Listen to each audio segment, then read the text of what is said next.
Sessions na Google Open Science but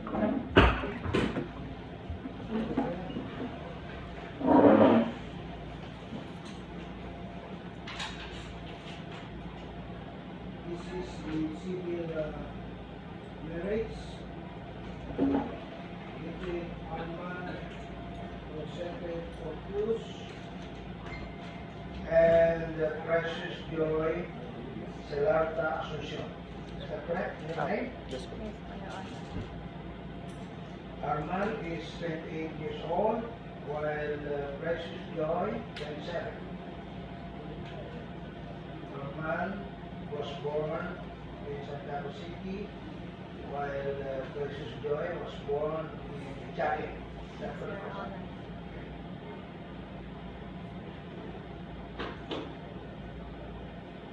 Arman is a Catholic, while Precious Joy is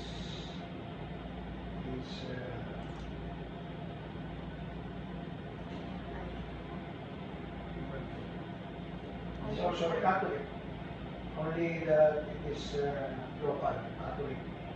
The Iglesia Filipina Independiente, in short, Lipayan Church.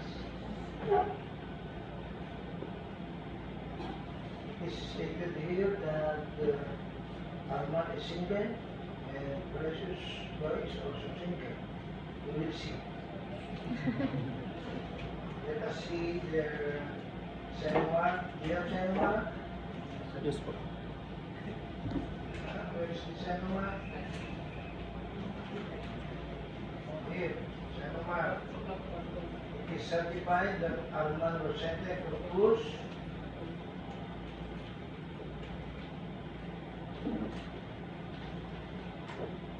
was born to his parents Armando Fermin Fortus and Marilyn Diaz Rosete. Yes, po. Does not appear in our national indices of marriages. In other words, your name does not appear under the logbook of married people. Yes, po. So, single. Yes. So, if single, qualified. Also with the Precious Joy, the same certification that her name does not appear in the records of residence at the PSA. Yes. PSA. So you are also single and therefore qualified to marry.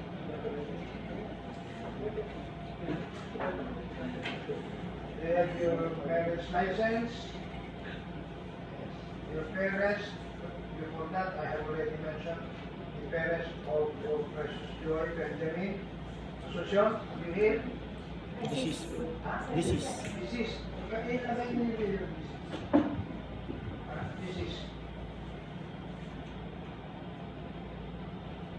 And your mother is Cecita Larissapor Salata. Are you here? Present. How about Armando? Your father? Present? Your father? Wala po. Where is he? Wala po. Asan siya? Wala po. Iwalay po sila. Hindi ko Ay, tinatanong mga asan siya. Wala po. Di po Wala nga siya, pero asan siya? Do you know? Alam mo kung asan siya? Ha? Nasa Villas Calaw. Dito sa Santiago? Yes po. Do you know the reason na wala siya dito? Di po. Is he aware of your wedding today? Alam niya yung Yes kasal po. mo ngayon? Yes po. Ba't hindi pumunta? Hindi mo inimbita? Nabita ko po. Ha? But anyway, you are of legal age anyway. The consent and conformity of your parents are not required anymore. But for formality, they should be present here. But anyway, for any reason, they are his excuse. About your mother, Marilyn, is present. Today is July 20. Your marriage license was issued June 9. June 9 pa? Tagal. Tagal lang. Ba't ngayon lang kasal nyo? Usually, 1 month before. Diba? O after. Yes, po. Bakit, anyway, you're here. Mas maaga. Mas maaga. So, okay.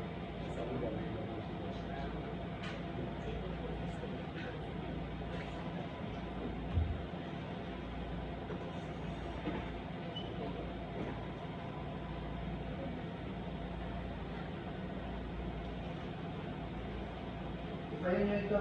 Para wala akong sulat.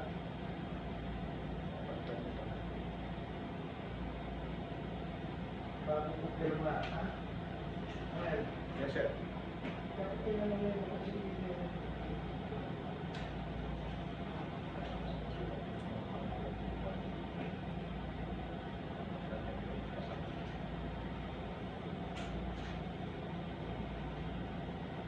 notwithstanding these supporting documents of yours to qualify you to marry each other today, I will ask the question. First time nyo? Yes, po. Hindi ko alam eh. So, we have to ask that question. Baka mamaya sabihin nyo, hindi naman tinanong ni Judge eh. Wala naman nagtatanong. Oh, so I ask. Oh, si Alma, first time mo? Yes, sir. Very good. Pero hindi ako naniniwala. How about Precious Joy? First time? Yes, Your Honor. Well, very obvious. You are both very fresh. Very fresh for each other. Meaning, wala pang experience. Pero kung minsan, in all other weddings that I solemnize, they have been living together. In fact, they have children already.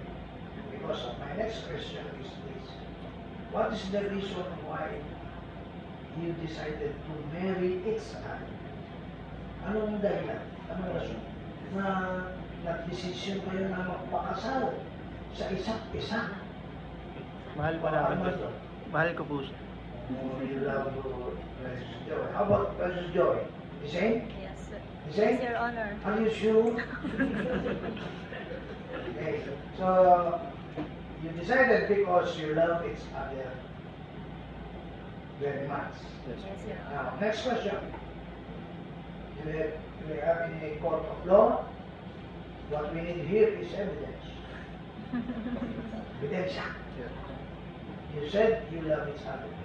Do you have proof? Yes, sir. What is your proof? Ah. Ano yung proof? Ano yung proof mo? Ano ang ebidensya mo? Ito po. Papakasalan ko na po siya. That you are here together today. Yes, Yes, yes, sir. Aside from that, do you have other concrete evidence to show, to prove that you really love each other? It's very easy to say we love each other, but can you show a concrete, more concrete evidence? None yet? No evidence yet? All right, you can make that evidence after. That's why I was saying earlier that usually the other weddings that I solemnize, Yeah. the answer is yes, Your Honor. Do you have proof? Yes, Your Honor. Will you show? Oh, andyan yung tatlong anak na. Andyan yung tatlong anak. Oh, very good. Truly, indeed, you love each other. Why? You have evidence, you have fruits already of your love for each other. But if at the first instance you have no proof yet, but as you said, your presence today before this court is already an evidence that we love each other. That's why you decided to marry each other with the blessings of the law. I said blessings of the law because your marriage is solemnized in a court of law, and you are sure, you can be sure that your marriage before this court is absolutely valid and legal. Unlike in other marriages, perhaps solemnized by other personalities like ministers, pastors, and others who are authorized. They should be authorized by law. They should be authorized by law to solemnize. And we judges of the courts of law are authorized by law under our family code. Now the priests, the pastors, ministers can solemnize marriage, but by virtue of a license or authority to solemnize issued by the National Statistics Authority. So it is limited. Their authority is limited. In fact, you are not even sure whether the priest or minister solemnizing your marriage is really authorized, is really licensed. Because you see sometimes, by experience, you see some pastors solemnizing marriage everywhere, in any place. Diba? Sometimes, even under the mango tree. So, that is a diminution or disgrace to the vow of marriage. Kasi marriage is not only a formality, but it is a contract, a very sensitive contract between two persons, man and woman, committing themselves for each other, to and for each other. Now, you are here today, as you said, that signifies your absolute decision to get married today to each other. Now, do you know the purpose of marriage? It's not only loving. Yes, that is the first requisite of marriage. You have to have love before you can marry another. See? If you are a man, you love a woman, and you love that woman very much. In return, that woman you love loves you equally in return. That is mutual love. See? And that is the first requirement. But there are other requirements. What is important? Anyway, who are to be married to each other? Who are those persons allowed to marry each other? The law says, and not only the civil law, but also the canon law of the church. It must be between man and woman. It's very clear. It's not between man and man. It's not between woman and woman, as it now happens. Diba? Because of the concept of, although it's not very much acceptable to others, what we call the LGBT, what's that? LGBT. I cannot even call it. May plus pa sa dulo. I don't know what that means, but you see in the media, social media or the TV, getting married, man to man, woman to woman. Well, it is their belief, but it's not under our law. As far as Philippine laws are concerned, and the law of God on marriage, marriage is between man and woman. Why? The reason is very obvious. It's not only loving. A man to a woman to a man. So that when they are married, they will beget children. Can you beget children? You are the same, only the same. Do you expect a child of yours when you bear the same gender, man and man, woman and woman? Of course not. It is very impossible. It's only between man and woman to give birth for children. Di ba sinabi? Go forth and multiply. What is the essence of that phrase there? So that man, what do you call that? Humanity will continue to perpetuate. The human race will continue to exist. Every time there is marriage between man and woman, because you expect that children will be born out of the love. That is one of the major reasons for marriage between man and woman, to procreate, so that every time you procreate a child consists of another generation. So if marriage between man and woman continues, the human race will continue also. And it will be forever. It will be perpetuated every time marriage between man and woman occurs. That's why before this court, every time I solemnize, I congratulate the parties like Armand and Precious John, because your marriage will certainly bear fruits, and you will be creating, you will be procreating, and as a consequence, you will be creating a new family. See? Diba? Can you, even if you are married, legally married, if you have no children, you have no kids, can you call yourself a family? Of course, it's hard. It's difficult to say.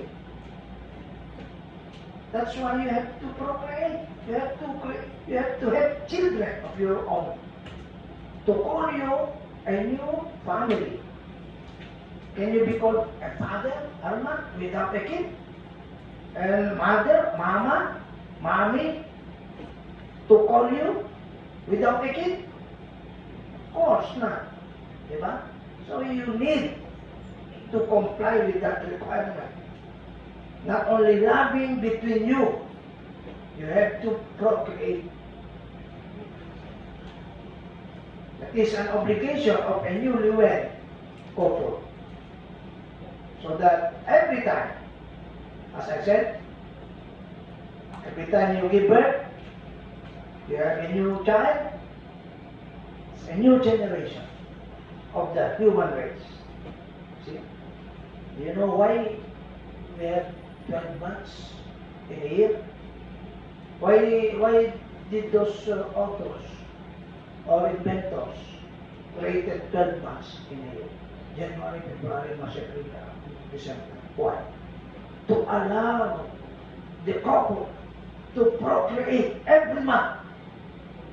Diba? At your own choice, of your own choice, but preferably every month. Can you imagine, Armand? Your first child is born January, and your second child February, and then third child March, and so on up to December. 12 children. Can you imagine that? You are a father of 12 children, and you are a mother, Precious Joy. You are a mother of 12. Can you imagine that? That is a proof that you are a very strong father and mother. So you see, they are proof. Your children are proofs of your strength, of your determination, of your continuing love for each other. Masasabi mo ba, kita, forever. Pero hindi na ngayon nanganganak. So you have no proof. You only say it. Eh, isa ang anak nyo, o dadalawa. O dadalawa lang ang proof nyo. Di ba? Dapat madami. Di ba? Ang ganda naman ka ng pala eh.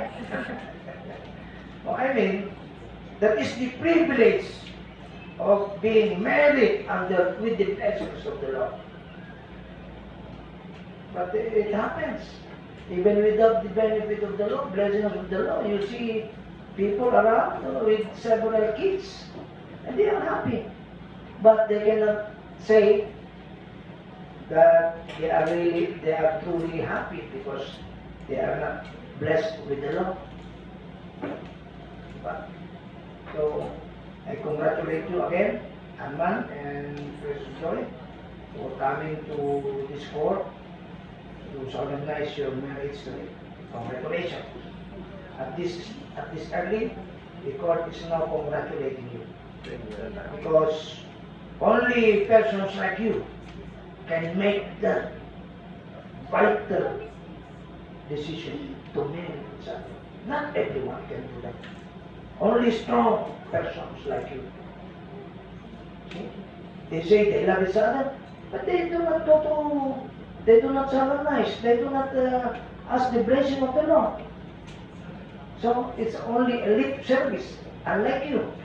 You are here today, and that is the very proof of your determination that you love each other. And I urge you to continue always with that burning love for each other. From today up to forever.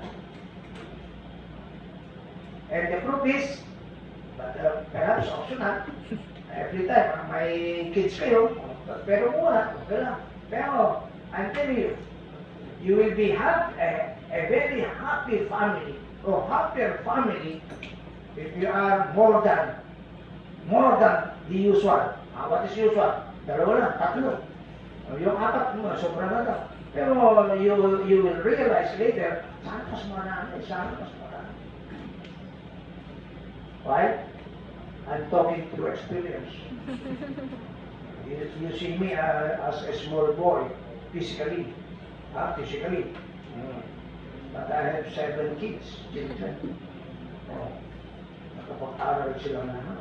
I have 2 lawyers, I have 1 pharmacist, 1 nurse, and businessman. Kompleto na ako. But we were with my wife, we were intending to have 12. Our purpose was to create a basketball team. Pero ang una kasi babae. So wala nang basketball. Miso yun. Ang nangyari, shoot muna bago dribble. I'm sharing you this to inspire you, Armando, that married life is the happiest life, I tell you. Especially so if you have many children around you who love you very much. Imagine 7 kids, 7, and they are all almost married. Lahat. And I have 9 grandchildren already. 9? Imagine, and still counting. Sabi ko sa mga anak ko, mag-asawa na kayo habang malakas ako para maalagahan ko pa sila. See? Pero talaga, magulo. Magulo ang big family. Pero it's a very happy family. If one celebrates his birthday or her birthday, you don't have to invite. O, kayo na lang. Bakit? Bakit kayo mag-invita? Kasi yung preparation nyo, yung handa nyo, kayo lang kakain, ubos na, wala lang kakain ng bisita nyo. Actually, that is happening to us. Kaya lang kung isa, kung tayo mag-invita pa, makakaya, tayo kumakain ng handa namin. See? Totoo naman ito minsan. Mga bisita mo, ikaw kung mag-asikaso, alam mo yung pera nila. Pagkatapos nilang pagkain, ikaw pang mag-uurong. Di ba? Kung kayo lang, bahala na, di ba? Ngayon na my birthday is kami, sabi ko, tayo na nga. Wala pa na akong magdagdag eh. Private na lang tayo na. Ano sabi mga no, you are wrong pa. You have to celebrate your birthday is Thanksgiving. Thanksgiving with other people. Kasi ayaw ko na sana ng marami. Stressful ka lang. Makaramda mo, bibili ng baboy, bibili ng camping, bibili ka ng alak. Di ba? Venue na lang, magkano ng venue ngayon, kamahal? 10 to 20,000. Siya pa na handa mo. Di ba ito may party ba? Pero tama rin yung anak ko. Party. With all the blessings that we receive, we have to share, we have to celebrate with others. Tama na. Diba? Especially so that I reached the age of 69. Seldom people reach that age already. Diba? That is one talent, Armand and Precious Joy. Take care of yourself, take care of your health, together. Ganun ang ginagawa namin mga kasama ngayon. My wife is a fiscal. Stressful na trabaho niya. Dalawa kami.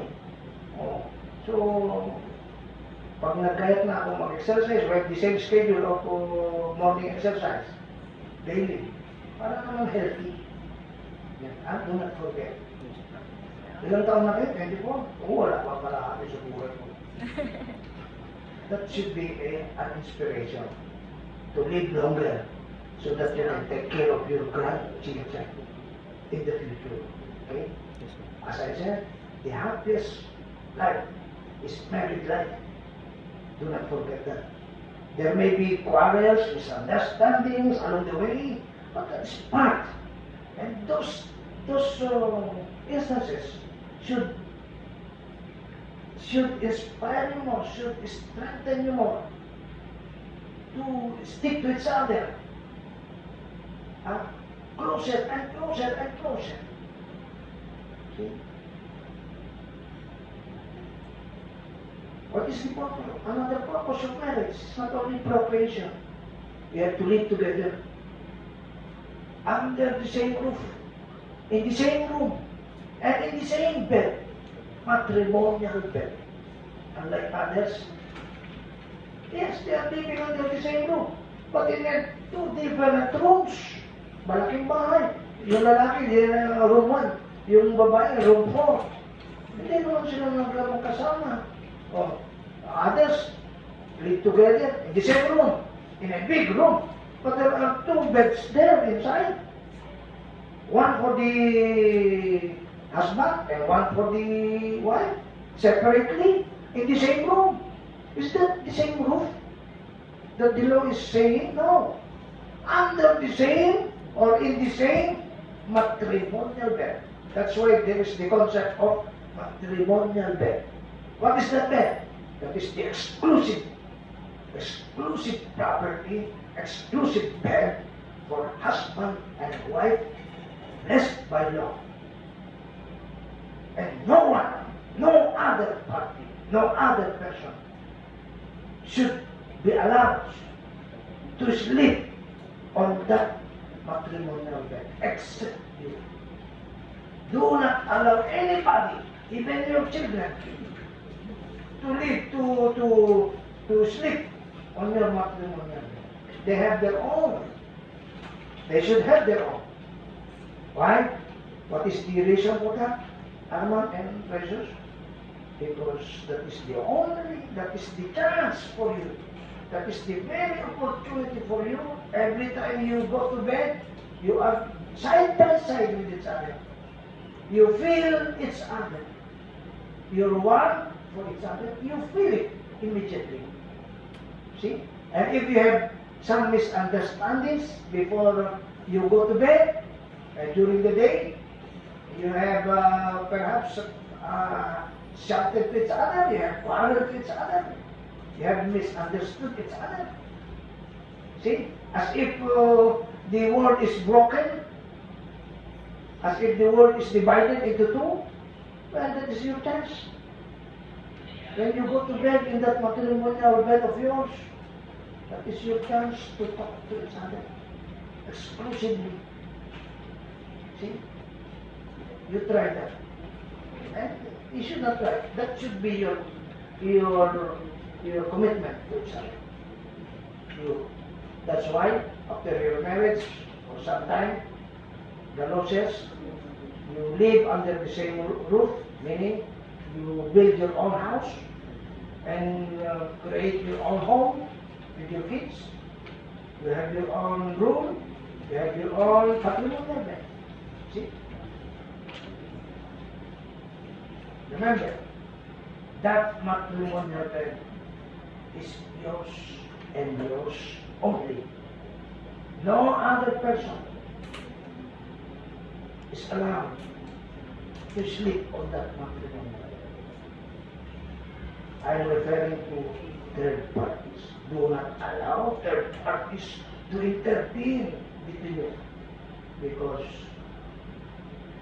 it is obvious that the purpose of the third party is to destroy you. Do not give chance to the third party to destroy you. Rather, that should make you closer. Your binding to each other should be closer and closer and closer every time, every day, every minute.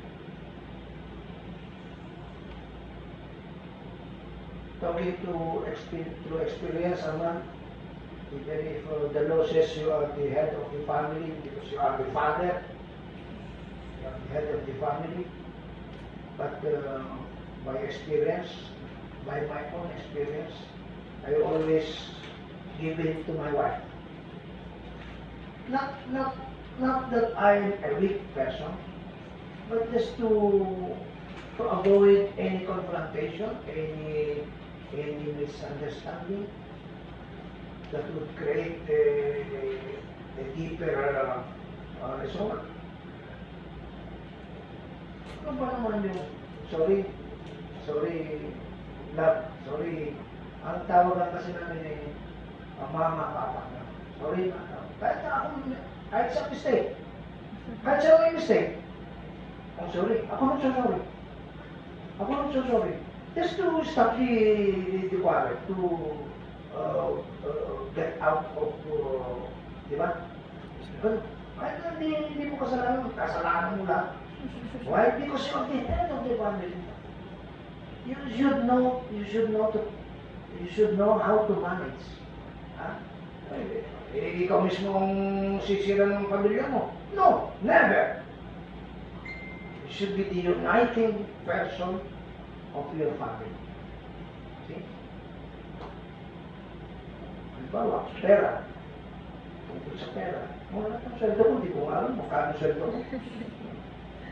Eh kung minsan, sumurungat i-budget mo, pwede ko ako, ATM ko, maramalang kasweldo. Di ba? It's normal. It's normal for everybody. Di ba? You are a human being. You feel offended also sometimes. Masasaktan ka. Di ba? Huwag mo sabihin, wala kang feelings. Oo, hindi pwede. You have to have feelings. Sasaktan din ako Ano? O sige, kunin mo na yung ATM mo, bahala ka na. Ganun din. Si Presat mo, kunin mo na. Sa'yo mo na, sa'yo mo na. Pero afterwards, you realize, tama siya. Makakastos ko lang. Balik ko na. Sa'yo na ako. Anong binibigay ng asawa ko sa mga? Alawas ko lang. Gasolina alawas lang. Yung 1,000, 1 week. Pero lahat naman lang kung may gusto naman ako, may gusto akong bilhin. Ano ka lang? Okay. No problem. Mas madali. Ganun lang ka ako. Pero marunong siyang humawa. Ay, Diyos, dapat marunong kang humawa ng pera. Kasi pera, money, is the lifeblood. Lifeblood also of marriage. Just like the lifeblood of the government. Kung walang taxes collected, walang pera ng gobyerno, hindi tatakbo ang gobyerno. Ganun din yung marriage. Without money, wala kang madiskartehan po.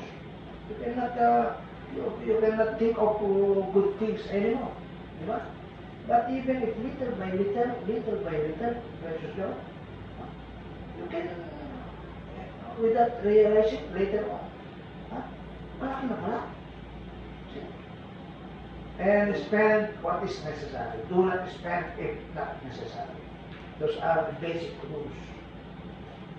And lastly, just a inspiration for you. Do not forget the Bible. You should have your own Bible, the Bible of your family, and start reading it.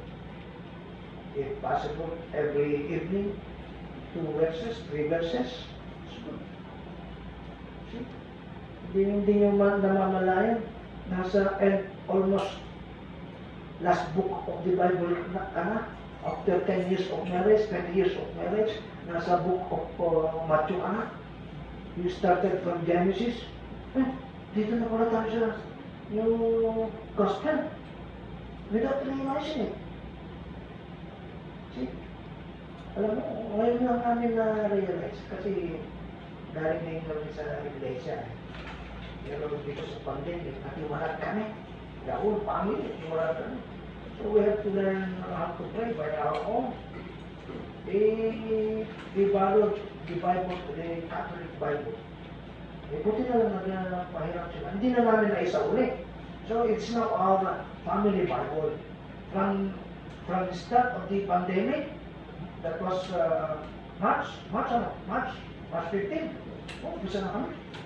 Umpisa kami sa Proverbs, then we went to Proverbs and then Psalms, and then Genesis, we went back to Genesis, and then we selected the books, then we went to, during the Holy Week, we went to the Gospel. Mamabasa mo lahat yan. You will realize how much I'm precious. Kahit mo rin yung Biblia. Every human, simple human being can understand it. Simple. Even without the priest or a minister explaining. You can. Very simple pa.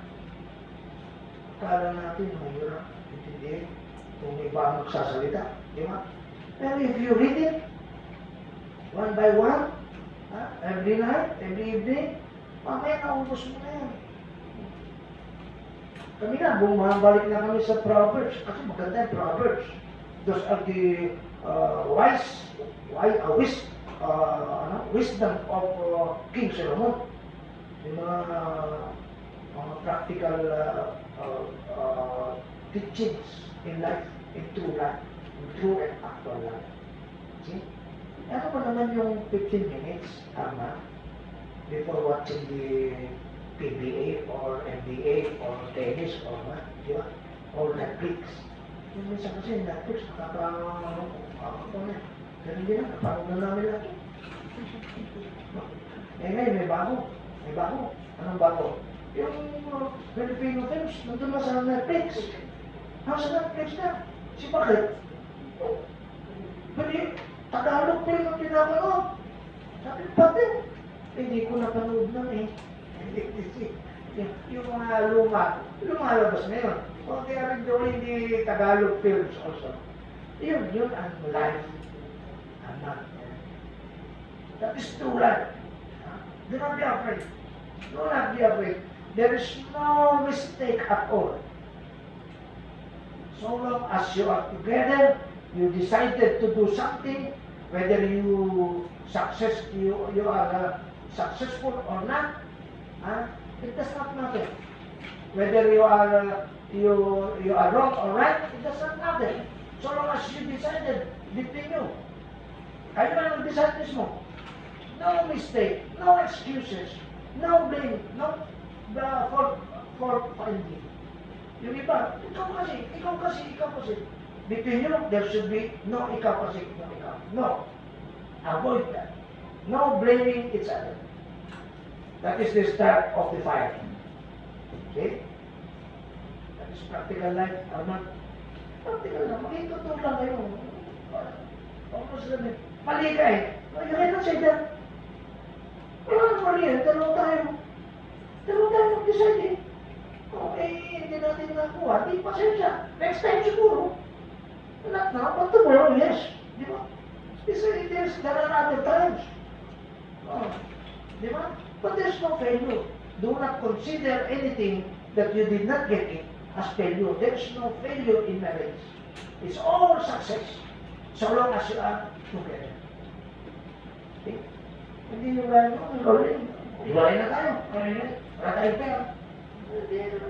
There is no sufficient enough reason to get away from each other. Yes, ma'am. But there are all reasons for you to be together always and closer to each other always. Yeah? As I said, I repeat, married life, Alma and Precious Girl, is the happiest life. Kaya yung wala akong kasama dito, pasensya kayo. I know you are not happy. But there's still time for you to get married also, to be happy. Diba? Yung isang interpreter ko dito, wala na sa ito, sabi ko, kung pakita na happy ka, pangitingin ka na, I know inside you. Diba? Nobody loves you. Kaya you do not love another also. Oh, very selfish. Di ba selfish yun? Nobody loves you because you don't love them also. You don't love anyone, anybody. Di ba? Di ba malungkot yun? Wala mo lang magmahal sa'yo. Ano lang ba? Di ba? That's not life. So I hope and I pray, Arman and Precious Joy, that you will have a good, happy, rich family. Big, happy, rich family. That is our motto, my own family. We are a big, happy, rich family. Dinagdag na yung rich kahit na wala kaming rich. Eh, malay mo, di ba? One day, di ba? Hindi naman mahirap yun. Ano yung rich? Hindi naman yung million. Ang ibig sabihin ng rich, you can afford also to buy what you want. Eh, bakit? Bibili mo ba yung mundo? Hindi naman. Bibili na ba lahat ng kotse? Hindi naman. One or two is enough. Di ba? You want a big house? Oh. Again, one. Alam niyo yung pamilya ko, hindi ko alam kung it was agreed upon or not, na if my children will get married, they should stay beside me. Meaning, if they construct their house, should be beside me. Nasa compound, ibig sabihin. So we have our own compound. The houses of my children who are married or have their own houses there. Alam mo yung sino nagpatayo? Sila nagpatayo. Pero sabi, pa, wala akong pambili ng semento. Di ikaw din ang mag-Pilipinas.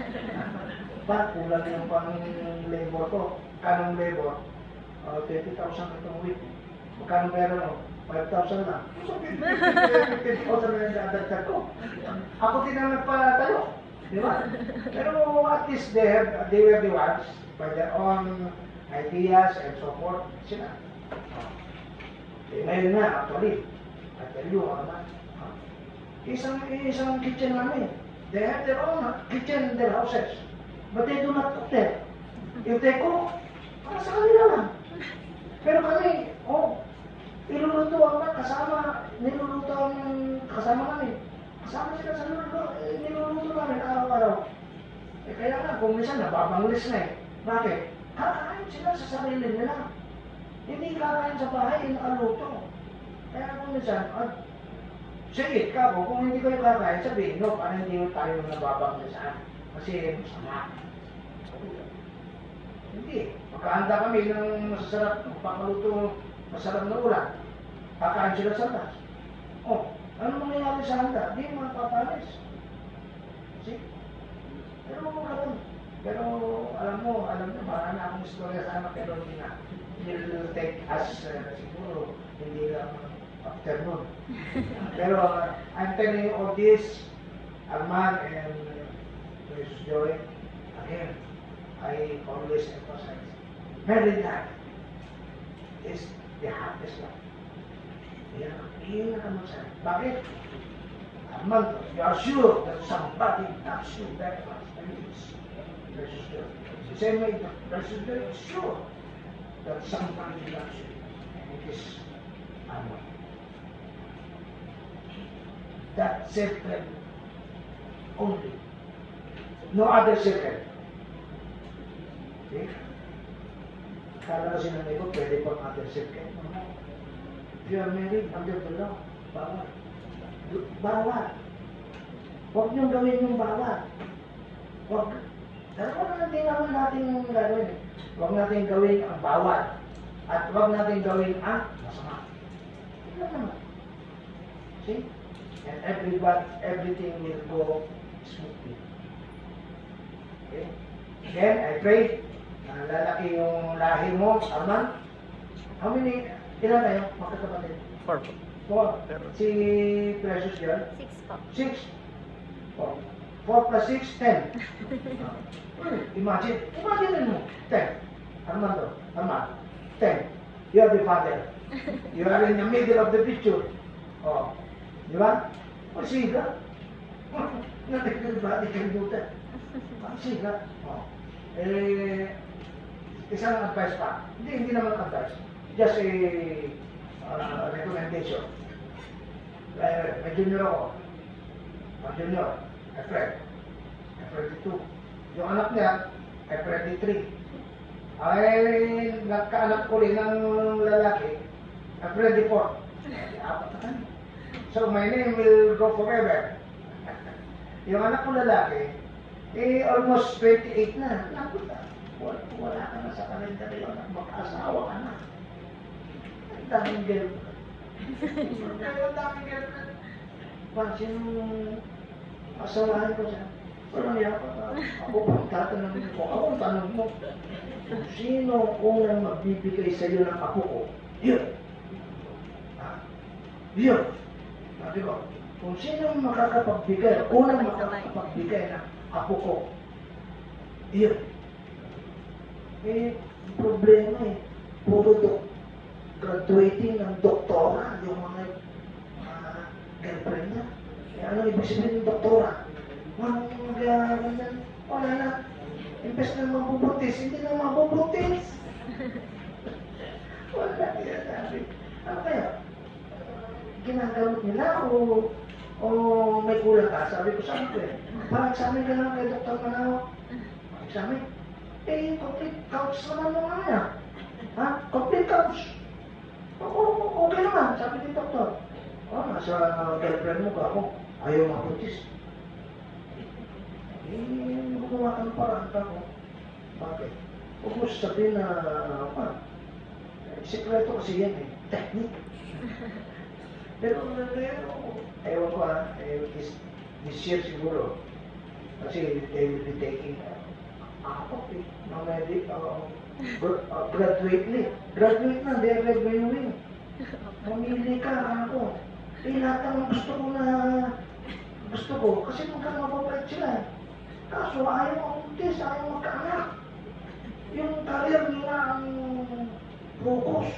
Sabi ko, anak, yung gano'n ang asawa mo, yung sarili niya inisip niya, ako yung career niya, mapaprastrate ka.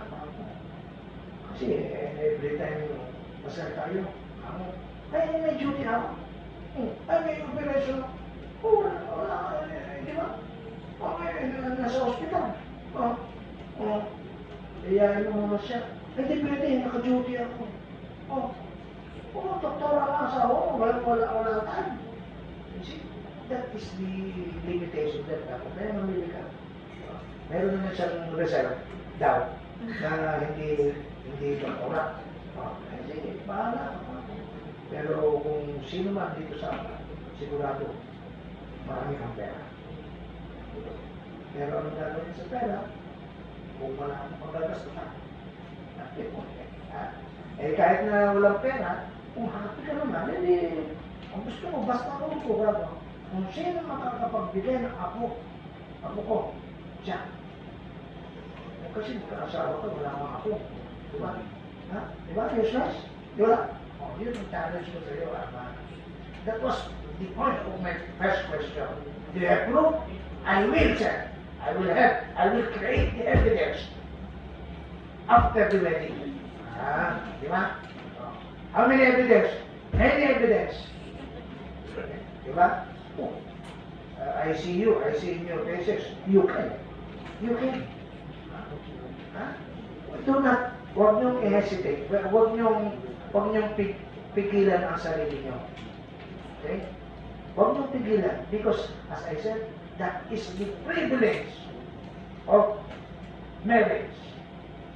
Of being married under the law. Yan ang privilege niyo. To beget children. Diba? So, make use of it. Okay? Alright, so, sumula na yata. Ang sermon. No, I'm doing this because by experience, punta ka sa simbahan. Eh, ginagawa ni Father, pinapakasa yung ceremonies eh. Tapos magre-lecture siya. Anong basis ng lecture na? Walang basis. Puro speculation yung sinasabi niya. Wala siyang experience. Ilang anak mo, Father, walang experience. Hindi pa nga na-experience yung love. Tulak, a woman, hindi pa nga walang siyang experience. Unless na hidden. Ang nakatago. You see? Di ba? Pero hindi nga, dito lang. Dito lang sa branch 35. And I assure you of the validity of your marriage today. Once registered after you sign the contract, hindi na kayo makatatas, ha? Wala na nakatatas. Yes, sir. To tell you, siguro naka 1,000 na ako. 20 years na ako hindi lang more than 20. 1,000 marriages na nasa United. Nobody, no one returned to complain. Ibig sabihin, ay kumagat yung mga lecture ko.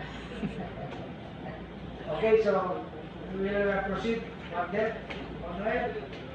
Noel, you're free. Pero pa ba? You'll just get your honor from the LRC, Your Honor. Hindi, pero pirma mo na. Ito, kahit na hindi natin tinatanggap ko may gano'n eh. Hindi, ulitin na lang natin, Judge, pag ipinadala rito. Ulitin na natin na. Sige, Judge, pirma nyo na. Basta pirma na lang nila. Yes, sir. Okay. Sige mo. Hindi. Tayo muna sila. Sige, please, guys.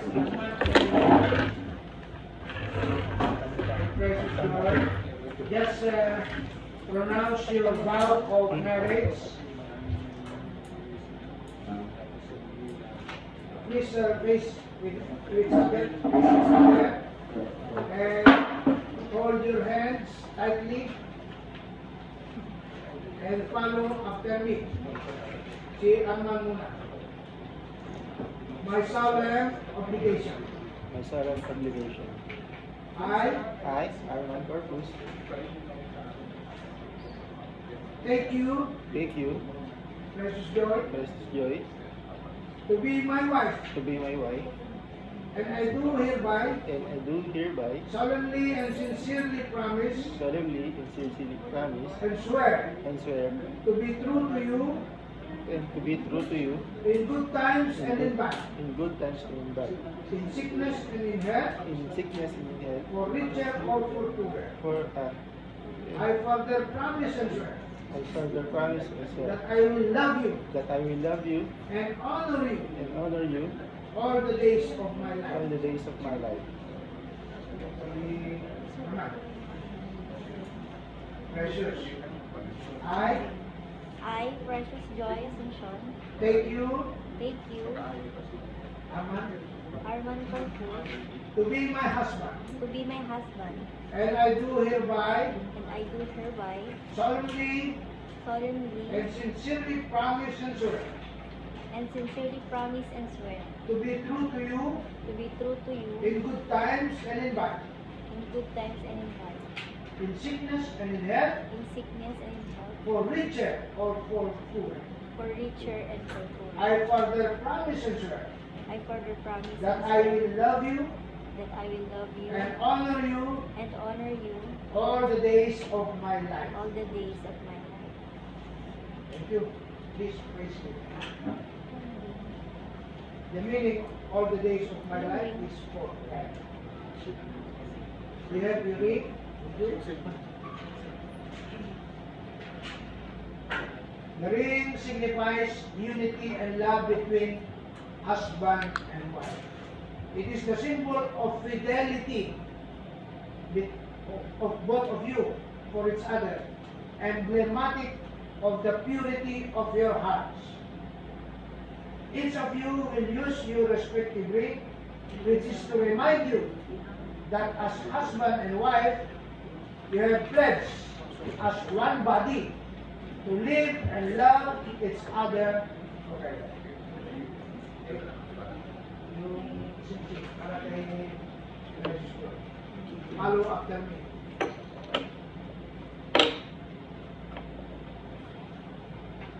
Ano po ba? Ano?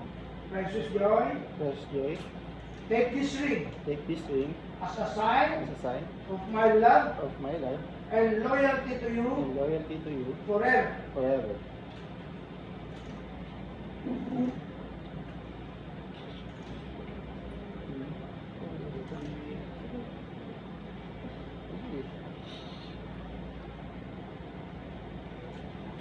Precious na. Arman, Arman, take this ring take this ring as a sign of my love as a sign of my love and loyalty to you and loyalty as to my you husband as my husband forever. forever.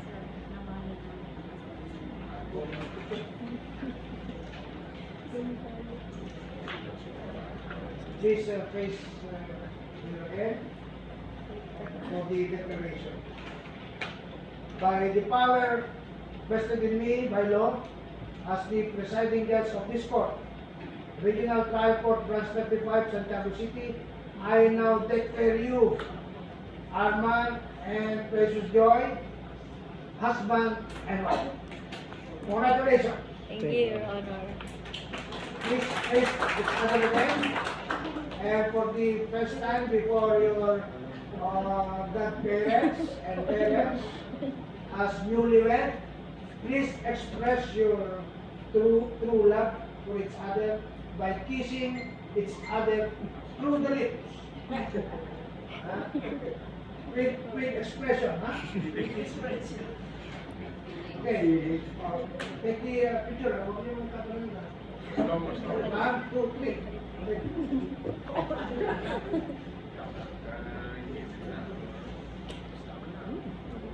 Okay, Arman, ituloy mo naman yan. Right, with all these proceedings, congratulations again, Arman and Precious Joy. So also with the parents who are here and the godparents, congratulations to all. Let's celebrate. Thank you, Your Honor. Okay. Dapat yan, dapat. Papalitan din ko ito, sir. Hindi na, subukan namin. Diba? Hindi lang naman May yun. sulat kasi. Oo. Di ba na? Wala. O, ikaw na. Ilalagay doon sa... Okay na.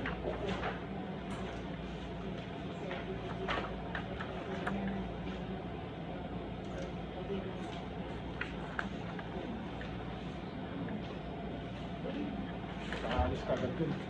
Sandali. Ito muna. Pirman niya muna. Sandali. Pirman niya muna. Palitan mo.